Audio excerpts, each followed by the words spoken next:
दोस्तों नमस्कार। अब हम रुक करते हैं बड़ी खबर की ओर। भारत संविधान के निर्माता भीमराव अंबेडकर की जयंती का समारोह मुलायम सिंह यादव प्रधान के नेतृत्व में मरका ग्राम पंचायत में भव्य आयोजन का कार्यक्रम संपन्न हुआ, जिसमें जिला पंचायत सदस्य इंद्रजीत यादव, अंकित सिंह पटेल उर्फ छोटू पटेल, सौरभ सिंह पटेल, सनी सिंह पटेल, इनके अलावा सैकड़ों समाजवादी पार्टी के कार्यकर्ता, इलाके के ग्रामीण, इलाके के नवयुवक साथी मौजूद रहे हैं। खबर में बस इतना ही। चैनल में नए हो तो लाइक करिए, सब्सक्राइब करिए, शेयर करिए, फेसबुक, इंस्टाग्राम, ट्विटर में फॉलो करें। नथु प्रसाद पटेल को दीजिए इजाज़त। नमस्कार। अब देखिए आगे की पूरी खबर।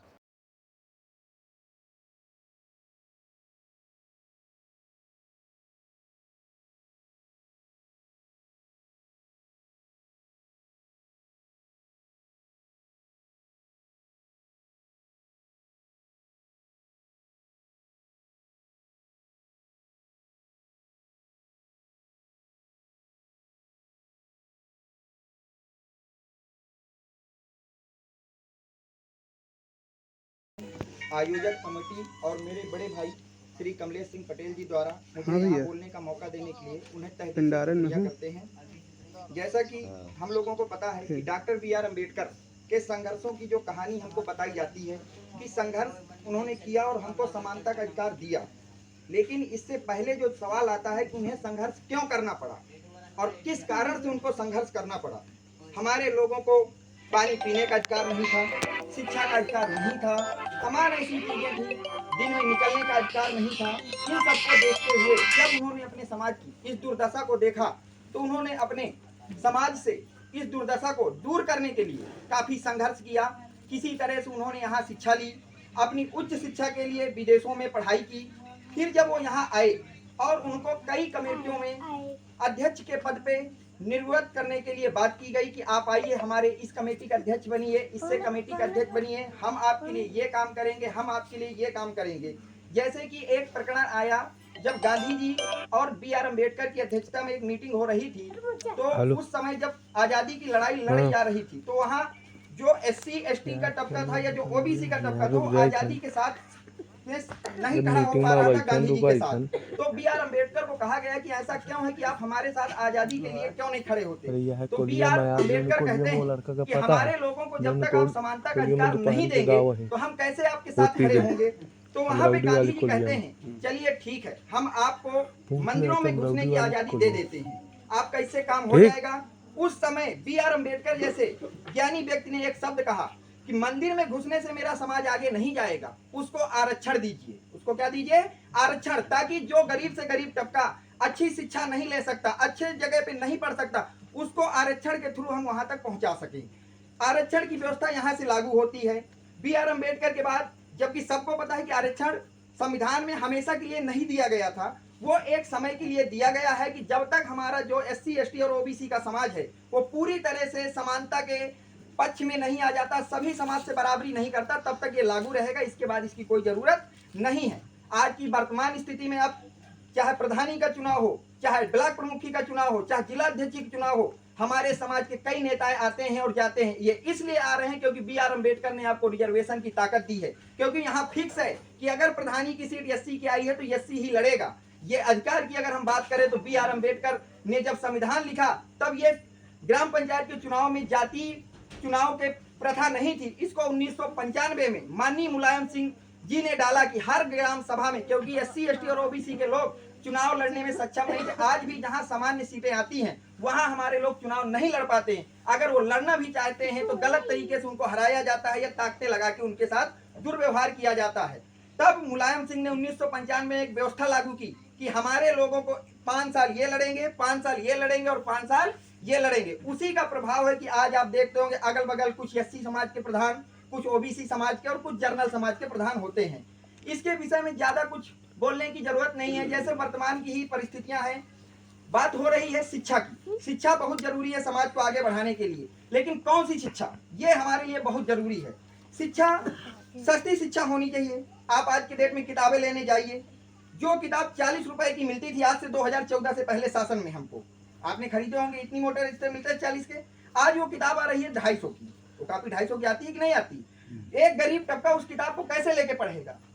बात तो यहाँ हो रही कि शिक्षित होना चाहिए, लेकिन शिक्षा के लिए जो हमें चाहिए वो कहाँ से आएगा?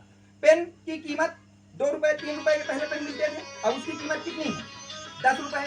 अब एक गरीब तबका का इंसान 5 किलो हमको राशन तो मिल रहा है, 6,000 रुपए हमारे यहाँ आ रहा है, लेकिन उस 6,000 से पहले हमारा कितना रुपया जा रहा है वो भी देखना है।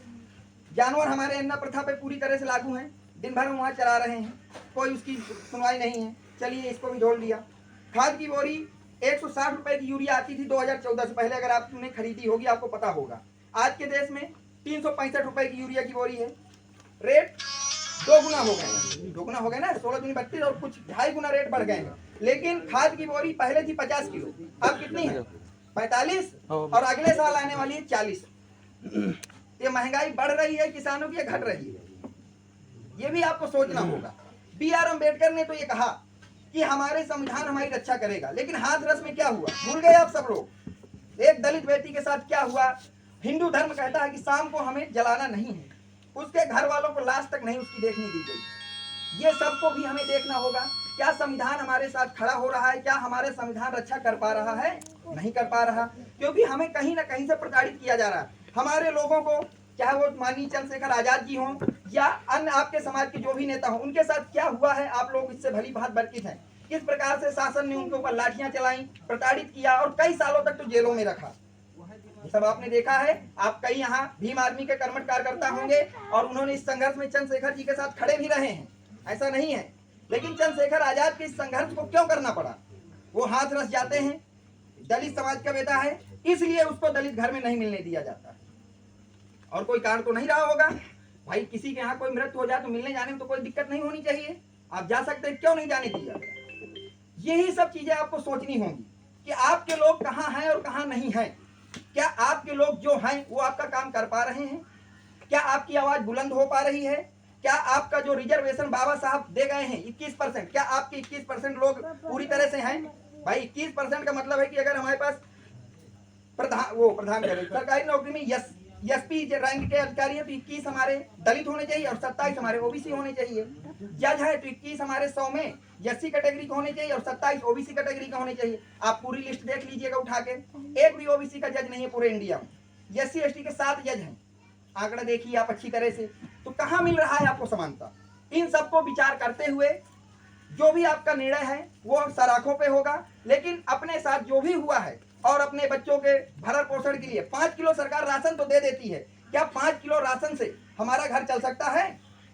हमें 5 किलो राशन देने वाली जनता नहीं बनानी, हमें जनता वो बनानी जो 50 किलो राशन एक दिन में कमा सके। भाई 5 किलो राशन देने से अच्छा है कि जनता को उस काबिल बना दो कि 50 किलो खुद कमा सके। ये ज्यादा अच्छा है कि 5 किलो देना अच्छा है? बताइए आप। तेल की कीमत विश्व बाजार में लगातार घट रही है, लेकिन भारत में पता नहीं कौन से देश का तेल आ रहा है, लगातार ऊपर को जा रही है। भाई आप देखिए, अब तेल महंगा तो ट्रैक्टर की जोताई महंगी, जोताई महंगी तो खाद महंगी, खाद महंगी तो सारी मार तो अभी के ऊपर पड़ रही है। तो अपना वो 6,000 भी देख लीजिए और बाकी जो आपकी जेब से जा रहा है उसको भी बराबर कर लीजिए। क्या वो बराबर हो पा रहा है? नहीं हो रहा। आप किसी भी तरह से देख लीजिएगा। शिक्षा कहती है कि विद्यालय में अच्छी पढ़ाई होनी चाहिए। सरकारी विद्यालयों में आप जाइए, कोई विद्यालय है 10 टीचरों का तो वहाँ 2 ही टीचर हैं और टीचरों को इतना काम दे दिया गया कि उनको दिन भर केवल कागज में टिक लगाना है। अगर टिक नहीं लगा रहे तो उनका पैसा कट रहा है, खाना कितने ग्राम किसने खाया, तो वो मास्टर पढ़ाएगा, ये अपने फार्म भरेगा।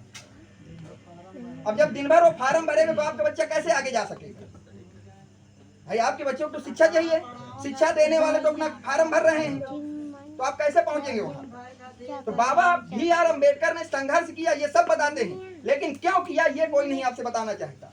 भाई संघर्ष अगर किया गया तो किसी कारण से किया गया होगा, ऐसे तो कोई नहीं होगा कि संघर्ष कर दिया। जब आज ये स्थिति है तो सोचो, जब बाबा B.R. अम्बेडकर ने अपना संघर्ष किया होगा, जिस समय उनको पढ़ने का भी अधिकार नहीं होगा, सोचिए उन्होंने क्या क्या नहीं किया होगा। उनके शिक्षा के दौरान, संघर्ष के दौरान उनके कई संतानों की मृत्यु हुई। जैसा उनके जो सहयोगी और जो उनके अगल बगल के लोग थे उन्होंने कहा कि साहब आपके लड़के मर गए, आप घर जाइए, उनके देख रेख करिए, बहुत जरूरत है उनको आपकी। तो बाबा साहब ने एक लाइन बोली थी कि अगर मैं आज अपना एक बच्चे की मौत को देख करके विदेश से भारत जाता हूँ तो मेरे करोड़ों जो युवा मुझको देख रहा है, मेरे देश का दलित, SC ST OBC, वो मेरे साथ निराश हो जाएगा और उनका जीवन हमेशा। आप बाबा साहब के अनुयायी हैं, लेकिन बाबा साहब की लाइनों को अच्छी तरह से आप याद रखिए। लास्ट चरण में उनको किस तरह से उन्होंने बौद्ध धर्म की स्थापना की, बौद्ध धर्म को धारण किया, कुछ तो कारण रहा होगा। जिस पानी के लिए पी करके, जिस सूट बूट से हम लोग यहाँ खड़े हैं, वो सिर्फ बाबा BR अम्बेडकर की देन है। अगर आज मैं यहाँ खड़ा हूँ कुर्ता पैजामा पहने या आप लोग यहाँ बैठे हैं, इसका भी अधिकार नहीं था कि आप लोग भीड़ लगा के अपनी बात कह सकें। तो सोचिए उस समय की दुर्दशाएं और आज की दुर्दशाएं कितनी संघर्षशील रही होंगी। उस शख्स ने आपको सूट बूट दिया, गाड़ी में बैठने का अधिकार दिया और तमाम तरह के आपको शासन प्रशासनिक ताकतें दी गई हैं जिससे आप अपना प्रयोग कर सकते हैं। जैसे बोला जाता है कि वोट का अधिकार, बाबा साहब ने बोला था कि ये दो धारी तलवार है। दो धारी तलवार कैसे है? अगर तुमने अपने लोगों को चुना है तो वो आपके लिए सही काम करेंगे, लेकिन अगर आपने गलत आदमियों को चुन लिया है तो यही वोट की ताकत आपको काटने का काम करेगी, और वैसा आपको पता ही है। इसलिए जो भी निर्णय हो अपने लगभग 3000 सालों तक दलित समाज को, पिछड़े समाज को शिक्षा का अधिकार नहीं था। सिर्फ ब्राह्मण वर्ग को ही शिक्षा का अधिकार था। और जब भीमराव अम्बेडकर जी ने इसकी पहल की कि दलितों को भी शिक्षा मिले, पिछड़े वर्ग को भी शिक्षा मिले, तब इन्होंने संविधान बनाने का प्रयास किया। और संविधान में बहुत से संविधान संशोधन किए, जैसे 15(4), 16(4) में ये जोड़ा उन्होंने कि किसी को जाति, धर्म, लिंग आधार पर भेदभाव नहीं होगा, सभी को शिक्षा का अधिकार होगा। तो उन्होंने अपनी कड़ी मेहनत के साथ संविधान में सभी को शिक्षा का अधिकार दिया, और तब जाकर के यहाँ पे आज हर व्यक्ति को शिक्षा का अधिकार है।